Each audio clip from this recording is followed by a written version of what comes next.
Isso que nós partilhamos até aqui, a pergunta é, então, por que revitalizar? Já falamos, mas vamos retomar essa ideia da revitalização. A revitalizar, então, é trazer de novo a ideia, ou renovar, reinventar, recriar a perspectiva do papel e da missão da igreja no contexto em que ela está. Uma igreja que se revitaliza busca compreender o seu chamado, o tempo de Deus na sua ação e como Deus pode, através da sua graça, poder, autoridade, atuar de forma efetiva através dessa comunidade de fé para cumprir o seu propósito. Nós sabemos, pelo conceito da missão de Deus, né? Missio Dei, a missão de Deus. Salvar o mundo não é a ideia do ser humano.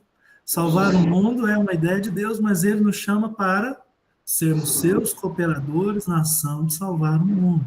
Para salvar o mundo em cooperação com Deus, nós precisamos entender o nosso chamado, a nossa vocação e o nosso propósito como igreja. Então, por que revitalizar? Então, trabalhando nessa perspectiva, então, da revitalização, lembrar, essa revitalização é um processo que não é apenas de recuperação de membros ou de mudanças de estruturas físicas, mas é a compreensão mais profunda do propósito e do chamado de Deus para a igreja e para todas as pessoas que fazem parte da igreja, inclusive o pastor e a pastora. Como é que a gente faz isso? Eu vou retomar alguns temas que eu já citei, mas para deixar isso de forma mais clara. A revitalização, então, a gente precisa construir uma mentalidade estratégica e uma cultura missional. Mas vou trabalhar um pouquinho do conteúdo do Josué Campanhã. Revitalização. Bom, cultura missional, mentalidade estratégica, trabalhando sempre com ciclos. Pensar a igreja como um sistema, ou pensar sistemicamente a igreja, nunca vai colocar para nós uma igreja linear, mas uma igreja cíclica, que se reinventa, que se recria. Uma igreja que, na nossa tradição, ela é cíclica porque nós somos a continuidade do ministério apostólico de Pedro, Tiago, João, do próprio Cristo. Não é? Se existe a igreja apostólica católica romana, nós poderíamos com muita tranquilidade dizer que nós somos igreja católica protestante. Católica universal, igreja de Cristo. E protestante porque nascemos na reforma, ou seja, somos a continuidade do ministério apostólico. Não é o nosso credo apostólico lá? Não dá sentido? E tantas ações que nos unem à igreja do primeiro século, a igreja de Atos, dos apóstolos. Então, uma igreja que é cíclica, não é uma igreja linear, gente. A vida é cíclica, é sistêmica, não é linear. Quando a gente pensa, então, nessas questões, como é que a gente gera mentalidade e cultura missional? Mentalidade estratégica e cultura missional. Vamos lá. Alguns passos. A igreja precisa sempre se reavaliar, que é onde entra a ideia do pastor, da liderança, das estruturas. A igreja está sempre se reavaliando. Nós temos muita facilidade para avaliar ou reavaliar pessoas, mas nós precisamos aprender a reavaliar processos. Se avaliar se a pregação foi boa é fácil, mas o processo de construção do culto do último domingo, o processo de treinamento da liderança, então reavaliar. E reavaliar é onde estamos como igreja, o que e com quem estamos fazendo as coisas acontecerem. Nesse pensamento sistêmico, uma segunda etapa é a reinvenção, ou seja, vamos manter a essência, mas como nós vamos atingir o alvo? A essência não pode se perder, mas eu não posso me perder na essência. Então, como nós vamos atingir o alvo? Recriar. Recriar os planos para o futuro da igreja, ou seja, por que nós fazemos? O Mário Cortella tem aquele livro, né? Por que fazemos o que nós fazemos? Acho que vale a pena a gente pensar por que nós somos cristãos, por que nós somos igreja, por que ser igreja e como continuaremos ser igreja, por que fazemos o que fazemos. Então, a gente precisa realmente recriar os planos para o futuro da igreja. Nosso plano de vida e missão é maravilhoso, mas eu acho que está na hora da gente atualizar. Um plano lindo, mas foi escrito na década de 80, fruto de reflexões da década dos planos quadrienais de 74, 78 e 82. Já são 40 anos. O mundo mudou. Nós vivemos um tempo de disrupção. Nós precisamos recriar. Eu não estou falando para a gente romper. A gente tem que manter a essência, mas a gente precisa recriar. Nesse pensamento sistêmico, mais um ponto aí é realizar. E realizar é implantar os ajustes necessários. É aquele tempo de execução. E todo mundo que executa alguma coisa avalia. Deu certo? O que a gente pode melhorar? Deu errado? O que nós precisamos corrigir? A realização. E na realização, a gente tem que manter o foco. A gente tem que corrigir rotas. Tem que refazer para continuar sendo relevante. E é claro, a gente fala de reprodução, que aí é a colheita, gente. Todo mundo quer colher, né? Jesus disse: os campos estão brancos para a colheita. Então, gente, vamos encher os nossos celeiros. Meu Deus do céu, chega de celeiro vazio. Chega da gente pregar para os irmãos da família Madeira aí nas nossas igrejas. Meu Jesus da glória. Nós precisamos celebrar essa colheita e implantar uma nova cultura constantemente para a igreja, para ela não entrar na curva do declínio, mas para ela continuar saudável, um ciclo saudável, multiplicador, reprodutor, transformador, missional, para o louvor da glória de Deus. Bom, seguindo aí, vocês já devem ter lido, eu vou apresentar bem objetivamente alguns princípios que são desenvolvidos nesse livro de um pastor alemão chamado Christian Schwarz. Ele escreveu um livro que é, na verdade, uma pesquisa que ele realizou atualmente em mais de 50 mil igrejas. Ele, então, nessas 50 mil igrejas que eles fizeram essa pesquisa, e tem várias metodistas nelas, em todos os continentes, América do Norte, América Central, América do Sul, África, Oceania, Europa, Ásia, em todos os lugares, de todos os continentes, tem igrejas grandes e pequenas que participaram dessa pesquisa. Eles, então, com essa pesquisa, identificaram o que eles chamam de 8 marcas essenciais, ou 8 marcas de qualidade de uma igreja que cresce sistematicamente ou naturalmente. Não importa se é grande ou pequeno, não importa se o culto é pentecostal ou se é tradicional. Então, essas marcas, essas 8 marcas que eu vou trabalhar com vocês, que é fruto do trabalho do Christian Schwarz e da equipe dele, elas não estão pensando em estilo de culto ou estilo de igreja. Elas estão demonstrando marcas. Marcas da identidade de uma igreja que cresce sistematicamente e de maneira saudável. Primeira marca, o que ele chama de liderança capacitadora. É quando o líder da igreja, aí pastor de novo, pastor aí, ó o líder da igreja, vê o seu ministério, acima de tudo, como capacitar outros cristãos para o serviço. O líder, o pastor, ele não é um síndico de condomínio. Pararam na vaga do carro aqui, estourou um cano. Não. Ele está pensando em treinar, em capacitar. Ele está pensando, atuando como um grande líder que, mesmo numa igreja pequena, ser grande líder não é saber todas as coisas. Tem uma frase do John Maxwell que diz assim: as pessoas não estão interessadas no quanto você sabe, até que saibam o quanto você se importa. E um líder que se importa com a sua igreja é um líder que capacita, que treina, que quer ver os seus membros, os seus discípulos, crescendo e avançando no reino de Deus. Não é controlando, não é centralizando, mas é capacitando continuamente. Aliás, está nos nossos cânones. Uma das muitas funções pastorais é capacitar continuamente a igreja para melhor servir a Deus. O Christian e a sua equipe seguem com a marca número 2, que é o que ele chama de ministérios orientados pelos dons. Então, as pessoas sabem porque estão servindo, e servem de forma mais atuante e mais prazerosa, porque entendem o seu chamado e a sua vocação. Não estão apenas tapando buracos, mas estão exercendo com clareza o seu chamado, o seu dom e a sua vocação. Uma terceira marca é a espiritualidade contagiante. Então, espiritualidade contagiante, ou seja, as pessoas são dedicadas, são apaixonadas, têm fogo em seu coração e entusiasmo. Elas não estão preocupadas com desempenho, mas em vida com Deus.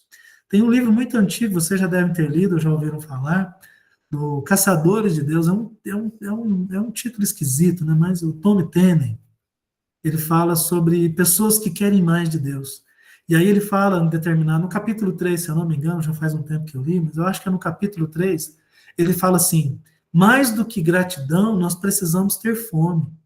A gente às vezes é muito grato por aquilo que Deus deu, mas nós perdemos a fome de desejar mais de Deus. Ele fala: a igreja precisa ter gratidão por tudo que Jesus fez, mas a igreja não pode perder a fome, sabendo que Deus pode fazer muito mais. E isso é espiritualidade contagiante, gente. Número 4, aí, a quarta marca do Christian Schwartz, estruturas funcionais. Todos os programas são criados visando a utilidade para a edificação da igreja. E o que não é mais relevante, ele tem que ser mudado, gente. Mas sejam estratégicos, sejam empreendedores. Aquela senhorinha que faz bolo para vender, ela começa comprando material no supermercado, fazendo a massa, cozinhando o bolo, fazendo a decoração do bolo, e ela sai para vender o bolo, não é? Mas à medida que ela começa a ter clientes, ela faz a compra, mas ela já tem alguém para ajudar ela a fazer o bolo. À medida que os clientes crescem, porque ela é empreendedora, ela vai pôr alguém para fazer as compras, ela vai ter alguém ou algumas pessoas para fazer o bolo, e ela vai fazer o gerenciamento da sua ação empreendedora, contatos com clientes, contratos com empresas, ou seja, ela vai mudando a sua estrutura à medida que há necessidade. A gente não pode ficar parado no tempo, queridos. Bem? Vamos lá. As restantes aqui para a gente avançar. O culto inspirador, gente, o culto tem que ser bom, pelo amor de Deus, capriche na liturgia do culto. Os nossos cultos têm que ser inspiradores, sabe? As pessoas têm que chegar lá e falar assim, uau, essa experiência é realmente maravilhosa. Não é porque pregou, não estou falando de desempenho, tá, gente? Estou falando de organização, de unção, de graça de Deus, sabe? Da gente chegar, a liturgia do culto, o louvor e a pregação estarem conectadas. Vocês têm hábito de planejar o culto com a sua equipe? De louvor? Olha, essa semana eu vou pregar sobre o Espírito Santo e o mover na igreja. Aí você trabalha com o seu Ministério da Música, dizendo assim, meus amados, vamos trabalhar a ideia do louvor assim, ó. Vamos falar de cultos, de cânticos do Espírito Santo, o mover do Espírito Santo na vida da igreja. Não vamos trabalhar outras canções, vamos nesse nível, ó, irmão da liturgia, o tema é Espírito Santo, então vamos trabalhar o Espírito Santo, desde a liturgia, a pregação, sabe? Culto inspirador é um culto organizado.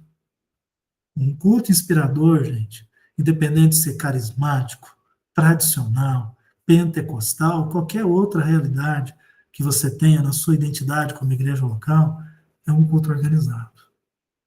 Queridos? Pode ter banco velho, pode ter retroprojetor escrito à mão, pode até não ter nada, pode ser debaixo da árvore, mas se tem graça de Deus e é organizado, ele é inspirador. E quem é que faz isso, gente? Pastor, pastora, líder da igreja, assuma seu papel de liderar o teu povo em todos os processos. E liderar a si mesmo, né? Não fica pegando sermão do chat GPT, não. Aliás, aqui ninguém faz isso. Mas se fizer, dá uns bons sermões, mas cuidado, hein? Vai orar primeiro. Células ou grupos pequenos, né? As marcas de qualidade, culto inspirador, sexta marca, células, grupos pequenos, grupos familiares, rede de apoio, gente. O cristão precisa ter uma rede de apoio. Isso é de Wesley, né? As bandas, são as bandes, são as classes, ou seja, grupo de apoio para abrigo e crescimento espiritual. A igreja precisa ter isso. Eu e você precisamos gerar essa estrutura de cuidado, discipulado intencional. Nos nossos documentos da igreja, discipulado é definido como estratégia de pastoreio, estratégia de formação de líderes, estratégia de missão. Então, nós não podemos perder isso, gente. É um livro que eu acho que o bispo Josué que escreveu, trabalhando esses temas. Se eu não me engano, lá em 2007, 2008, é coisa que a gente já devia ter de cor na nossa vida como igreja, pensando numa igreja ministerial e discipuladora. Uma estrutura de cuidado, uma estrutura de zelo. Vamos lá, quase acabando. Uma igreja que evangeliza, uma igreja que sai das quatro paredes. E um evangelho que se relaciona com as necessidades das pessoas. Em 2015, na cidade lá de Cândido Mota, onde eu pastoreava, a igreja bem no centro. Eu sempre tive muita afinidade, muita amizade com os prefeitos. Uma cidade pequena, isso é mais fácil do que em cidades grandes, né? E em 2015 teve um surto de dengue, teve no Brasil inteiro, aliás, no Brasil inteiro eu não sei, mas no estado de São Paulo eu tenho certeza. Houve, assim, uma epidemia de dengue muito forte. E a cidade, ela precisava de uma estrutura para montar um ambulatório para atendimento, daquele pré-atendimento de casos de dengue. O prefeito me ligou: pastor, o salão social da igreja é muito bom, a estrutura nossa lá é maravilhosa. E ele falou assim: eu estou precisando de um espaço, o senhor não pode ceder por algum tempo o salão da igreja para a gente montar um ambulatório para atender as pessoas com, um posto de atendimento a quem está com suspeita de dengue? Na hora que ele me ligou, que ele me falou, foi combinado, senhor prefeito, o nome dele é Zacarias. Combinado, senhor Zacarias, senhor prefeito, tranquilo, vamos fazer. Saí daquele telefonema, acertei com a liderança da igreja. Bom, resumindo a história, de março a maio de 2015, foram realizados 12 mil atendimentos no salão da igreja, que virou ambulatório. Porque eu não separei as fotos, eu devia ter separado para mostrar, mas eu vou dar outras aulas, eu posso trazer em outra aula. 12 mil, não foram 12 mil pessoas, foram 12 mil atendimentos, porque algumas pessoas passaram de 2, 3 e até 4 vezes. Então, 12 mil atendimentos.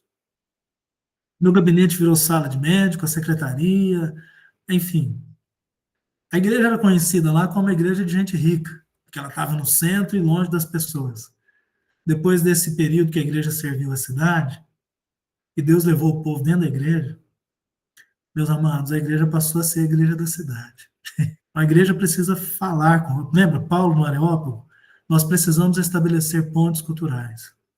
Nós precisamos falar com o povo, comunicar com o povo. As pessoas precisam entender o que nós estamos falando. É aquela máxima lá de Atos 8, o eunuco com Felipe: como entenderei se alguém não me explicar?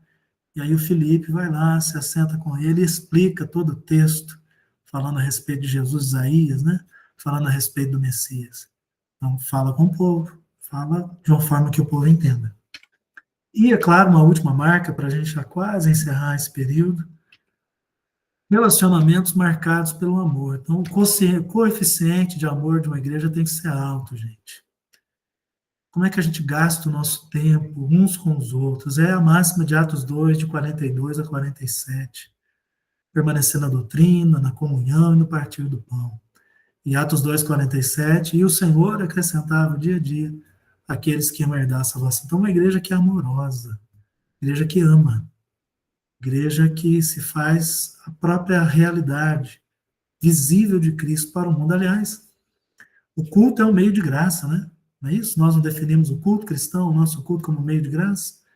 E, se eu não me engano, graça é definido como o sinal visível da invisível graça de Deus.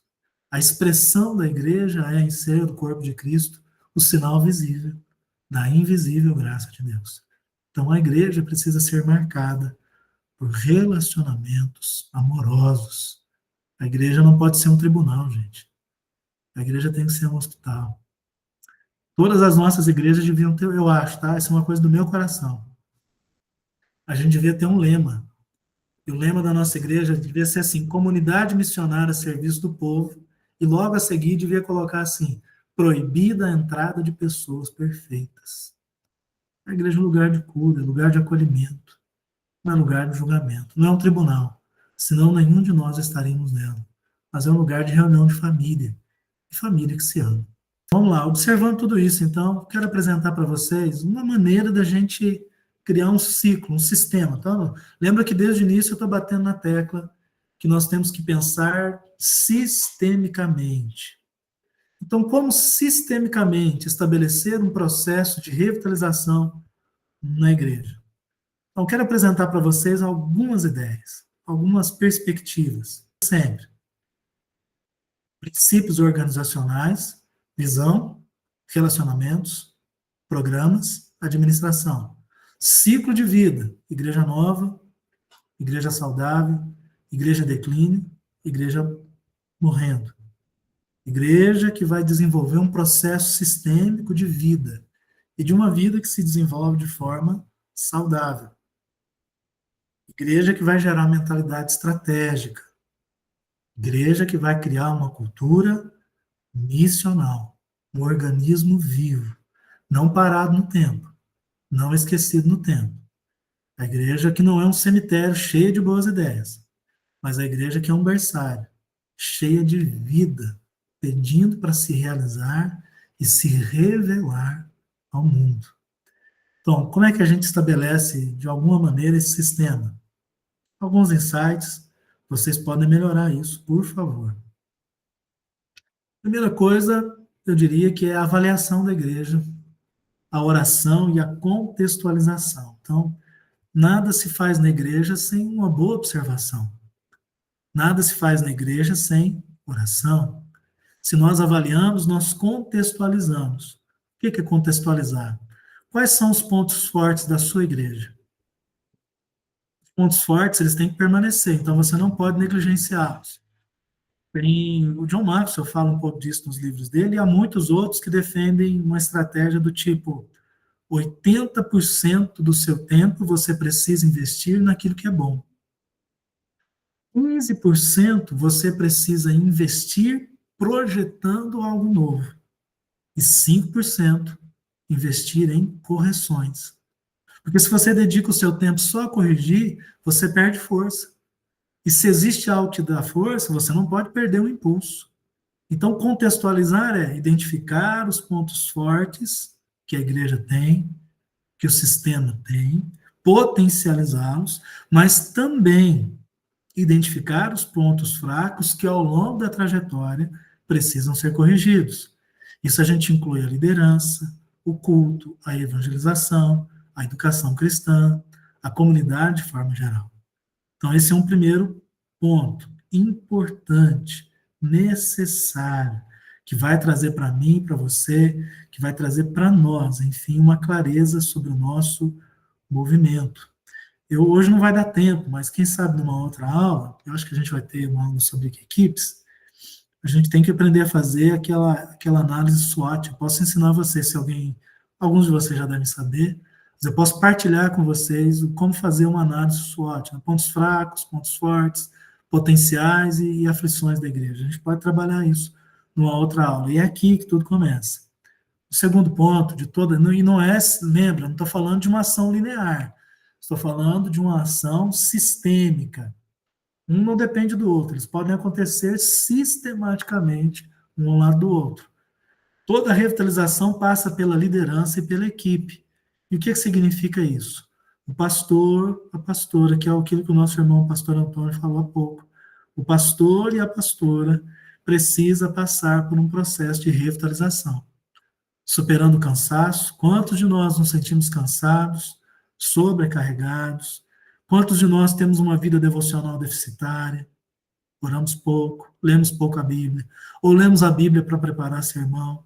Quantos de nós, pelo cansaço, pela rotina, pelos desgastes da vida, temos uma visão desfocada com relação ao ministério? Então, o pastor precisa de revitalização, a pastora. É o processo do discipulado, que trata o nosso coração. É o processo da mentoria, que nos traz uma visão de como temos atuado ministerialmente. E é um processo de uma assessoria, que nos faz trabalhar novos princípios e correções nas nossas rotas ministeriais. Discipulado trata caráter, mentoria, ministério, assessoria trata sua liderança e a maneira como você implementa os processos. Nada muda se um líder não muda, mas tudo ao nosso redor muda se um líder se torna uma pessoa melhor.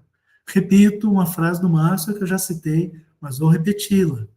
As pessoas não estão interessadas no quanto você sabe, até que saibam o quanto você se importa.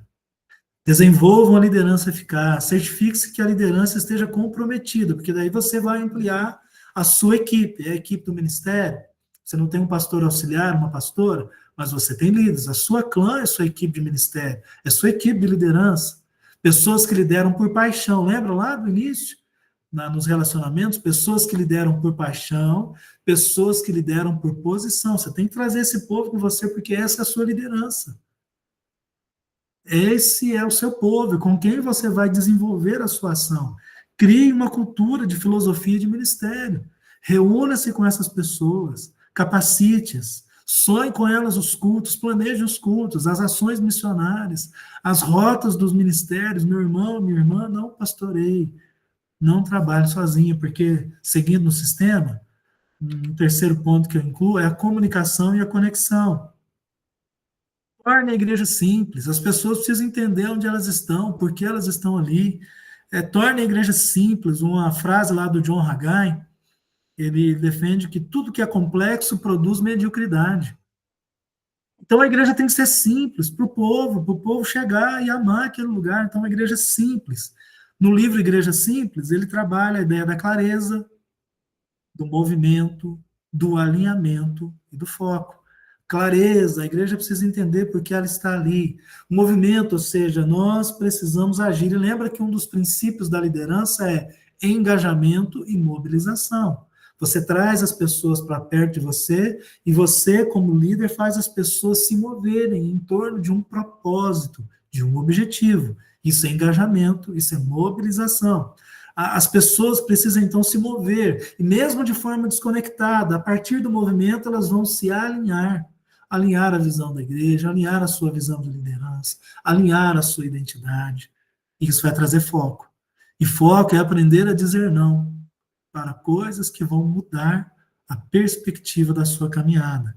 Desenvolva uma comunicação eficaz, ou seja, os membros da igreja precisam entender o que é a igreja. Processos diários da igreja. Crie alternativas de oportunidades de conexão, programas, atividades, grupos de estudo bíblico, eventos sociais, projetos que a igreja realmente seja comunidade missionária, a serviço do povo. Desenvolva uma presença online, hoje não tem jeito, gente. Seja de uma rede social como o Facebook ou o Instagram, transmissões de culto, enfim, nós precisamos ter uma presença, falando de conexão, uma presença online. Uma outra etapa importante, número 4, o culto e a adoração. Renove o culto. Vou voltar nesse tema. Planeje o seu culto. Não deixe o culto correr solto, não. Planeje o seu culto. Reúne-se com quem vai fazer a liturgia e oriente. Olha, o tema do culto é esse. Trabalhe a partir desse tema. Louvor, os cânticos nessa direção. Tem irmãos que começam o culto orando pelos enfermos. E o primeiro momento de culto é adoração a Deus, gente. Tem que ter um momento de intercessão pelos enfermos, mas tem que começar um culto adorando a Deus, não tem outro jeito. É adoração a Deus, gente. É gerar presença, revelação de Deus. Então, renove o culto, adeque o culto. Tem um vídeo muito legal de um comediante chamado Jonathan Nehmer, você já deve ter visto, que ele convida um amigo dele para ir na igreja, um amigo dele não entende nada do culto, fica toda hora perguntando, porque o pastor fica assim, ô varão, não sei o quê, aí um amigo pergunta, o que é isso? O que é varão? Então, renovar o culto também é falar palavras que as pessoas entendam. Você não precisa gastar toda a sua teologia, toda a sua exegese bíblica, toda a sua hermenêutica e todo o vocabulário crentez que a gente tem hoje, né? O vaso, o varão. Fala de um jeito que o povo entenda.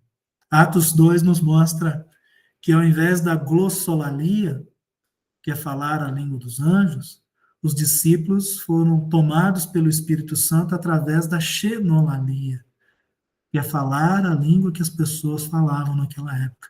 Gente de todos os lugares, como diz o texto lá de Atos, os ouviam falar na sua própria língua. Então houve identificação. Culto é isso, gente. É um pouco disso e muito mais, é claro.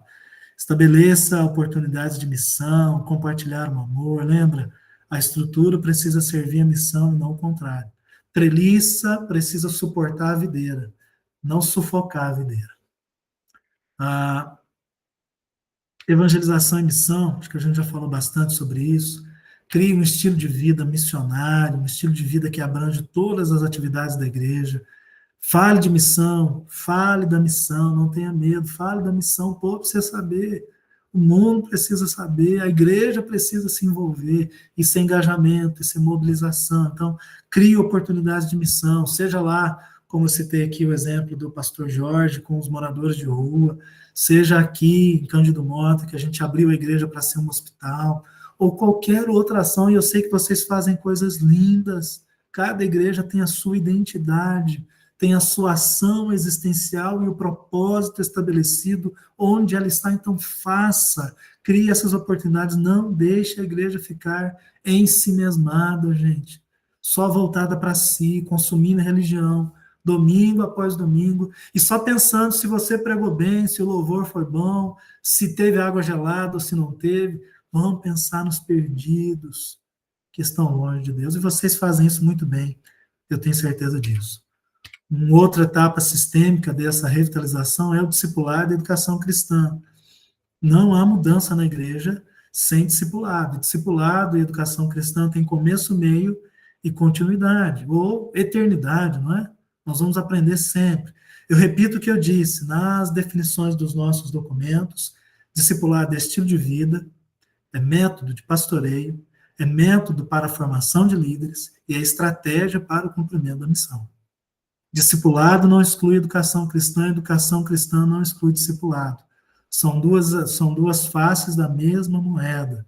Desenvolva um trilho de formação de educação cristã com o objetivo de alcançar as novas gerações. Novas gerações em idade, novas gerações de cristãos. Tem gente que tem 50 anos, mas acabou de se converter. É uma nova geração de cristãos, de cristãs que precisam aprender. Tem geração nova de adolescentes que precisam aprender. A igreja tem que ter todas as gerações representadas, gente, para ela ser saudável, abençoada e abençoadora. E uma outra etapa sistêmica, celebração. Celebre cada etapa, mas avalie o progresso. Celebrar não significa parar, ou como a gente canta no nosso hino do Brasil, deitado eternamente em inglês suspenso. Não. Celebre, mas comece de novo. Avaliar, repensar, ressignificar. O ciclo ele tem que ser renovado. Sistematicamente precisa se renovar. Então, como é que a gente faz isso? Avalie as metas, os objetivos. Faça, eu repito, o diagnóstico SWOT, pontos fracos, pontos frágeis, potencialidades, alcance da igreja. Se a gente tiver um outro momento, eu posso trabalhar isso com vocês e dar dicas de como fazer e até criar as estratégias de como fazer isso para vocês fazerem na sua igreja. Atualize o plano de ação da igreja. Está lá nos cânones, o pastor, a pastora, a igreja tem que apresentar o plano ao superintendente distrital. O superintendente distrital apresenta ao bispo. Plano de ação, gente. Faça o seu plano de ação, organize a sua igreja. E plano de ação não é calendário. Plano de ação fala de visão, de estratégia. Plano de ação é a maneira como a igreja entende a sua missão, a sua estratégia missional e a sua cultura estratégica. Ajuste esse plano. Orçamento. Vocês têm feito orçamento da igreja? Ou arrecada domingo para pagar no outro domingo? Faz um orçamento da igreja. Não importa se é pouco ou se é muito. É semente. E Deus multiplica quando nós somos organizados. É uma colheita de 100, 60 e 30 prometido para nós na Bíblia. Eu creio nisso. Amém, queridos? Então, façam um orçamento, programa, trabalhe na igreja. E, meus amados, celebre cada sucesso da igreja. Uma vida vale mais do que o mundo inteiro. Celebre cada vida alcançada, celebre cada etapa. Corrija o que é necessário, mas celebre. A igreja tem que celebrar. A igreja tem que ser como essa plantinha que celebra a vida saindo de uma terra seca, de um lugar que não era para ter vida. Celebre a vida. Celebre aquilo que Deus te deu. Eu tenho certeza que vai ser muito melhor, vai ser muito mais intensa. E espero, sinceramente, ter contribuído um pouquinho, porque isso aqui é uma vírgula do muito que nós temos diante de nós como desafios e ações para as nossas igrejas locais, para que o nome de Jesus seja glorificado.